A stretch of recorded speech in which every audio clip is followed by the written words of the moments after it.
Oyez, oyez, peuple de Konoha, dites-moi, comment allez-vous? Est-ce que l'année débute bien pour vous? C'est vraiment tout ce que je vous souhaite parce que je ne pourrais pas vous souhaiter une bonne année 2021. Je ne sais pas de quoi celle-ci sera faite, mais j'espère que au moins pour aujourd'hui, que vous allez bien. Et c'est vraiment tout ce qui m'importe et qui me ferait plaisir et si possible que cela continue. Mais on va doucement mettre de côté ce moment de sentimentalisme pur et sincère pour parler de Japanimation, pour parler de Shingeki no Kyojin.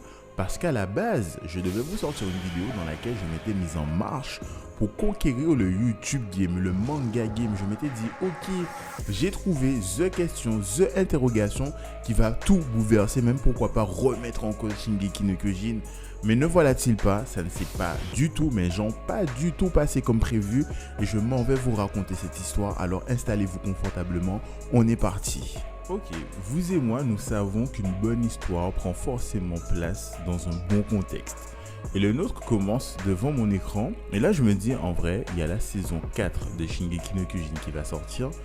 D'autant plus que c'est la saison finale. Donc je me dis, ok, tant qu'à faire, Noir Ninja, pose-toi tranquillement et regarde les 3 premières saisons pour profiter du truc jusqu'au bout. Donc là, je commence tranquillement par la saison 1 et je kiffe, en vrai. Je me dis, waouh, mais c'est trop bien, il y a des petites scènes que je trouve drôles et que je trouvais déjà drôles à l'époque. Ne serait-ce que la légendaire scène avec Sacha qui coupe sa patate en deux et qui dit je vous donne la moitié alors que c'est clairement pas la moitié. Ou alors les révélations sur Nina, le fait qu'elle soit un titan féminin. Enfin bref, toutes ces petites choses qui font le charme de Shingeki no Kyojin, la petite animation, les morts qui sont d'une brutalité incroyable, comment l'intrigue avance et Erwin, quel personnage. Et ensuite, j'arrive à la saison 2 et là je me dis déjà que c'était trop court. Mais ce qui m'a fait grave kiffer dans cette saison 2 et que j'ai réalisé que en fait cette série c'est pas juste des révélations, de l'animation ou du chara-design, c'est l'ambiance sonore. Quant à l'épisode de Reiner et Bertolt lorsqu'ils révèlent en nature leur plan et tout ça, il n'y a aucune musique, il n'y a aucun bruit si ce n'est le pas et la voix des personnages. Et donc le fait qu'il y ait ce silence qui s'instaure, il laisse place au jeu d'acteurs ou en tout cas des seiyuu et tu sens que la tension qu'il y a entre les personnages traverse l'écran pour atteindre le spectateur que je suis et j'ai grave kiffé cette gestion du son à croire que Shingeki no Kyojin c'est la Japanimation parfaite. Ensuite j'arrive à la saison 3 et là on a moult informations, notamment celle qui va vraiment nous intéresser dans cette vidéo.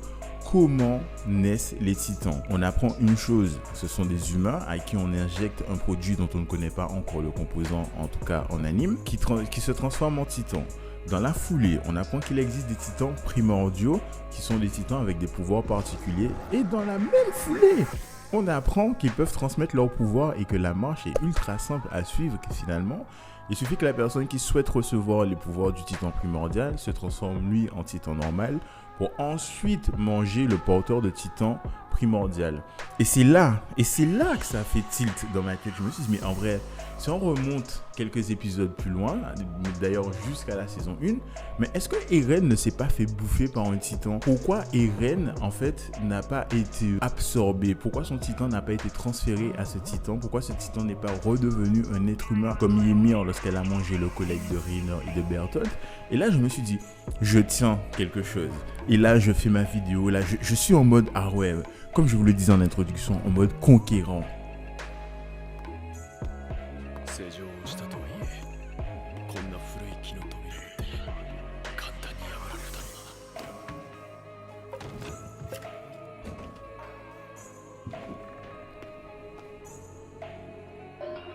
Non. Et donc la vidéo étant finalisée, je croise quelques copains et je me dis bon la vidéo n'était pas encore sortie, je vais leur en parler, leur demander qu'est-ce qu'ils en pensent, est-ce que l'idée finalement elle est intéressante ou pas, est-ce que ça va susciter de la réaction, puisque c'est l'une des choses qui me tient particulièrement à cœur, interagir avec vous. Et là ils me disent ce que tu dis n'a aucun sens. Et là je me dis mais pourquoi? Ils me disent mais c'est tout bête, en vrai Eren il était encore en vie dans le ventre de ce titan. Et à partir de là, mon dieu, j'ai vu ma vidéo c'est un personnage secondaire, tu sais, qui rentre dans le bataillon d'exploration, qui fait sa première exploration, qui se croit bien badass, genre mais c'est va conquérir le monde, et le gars se fait gober par un titan. Certes, ce titan était mon ami. Certes, ce titan ne voulait que du bien pour moi. Mais quand même, c'était brutal. Le coup de dent ne m'a pas laissé sans cicatrice, tu vois. Mais j'ai pu transformer l'essai en cette vidéo. Je sais pas en vrai si le résultat est super intéressant ou pas, mais la violence de ce coup de dent m'a inspiré cette nouvelle vidéo. Donc je sais pas, c'est une histoire peut-être banale en vrai, mais je voulais la partager avec vous. Dites-moi en commentaire ce que vous en avez pensé. Dites-moi en commentaire surtout qu'est-ce que vous pensez de Shingeki no Kyojin. Probablement que du bien, ou peut-être pas, hein, vous me direz. Et ben voilà en fait, hein, c'est une petite histoire tranquille pour ce début d'année. Donc si vous êtes resté jusqu'au bout, je vous remercie. Ok, la chute n'était pas incroyable, mais écoutez, je crois que le plus important, au-delà d'une bonne chute de vidéo, c'est que vous ayez une très belle et longue vie. Et c'est sur ces mots-là que je vais vous quitter et je vous dis à la prochaine. Au revoir, merci. Au revoir, merci. Au revoir, merci.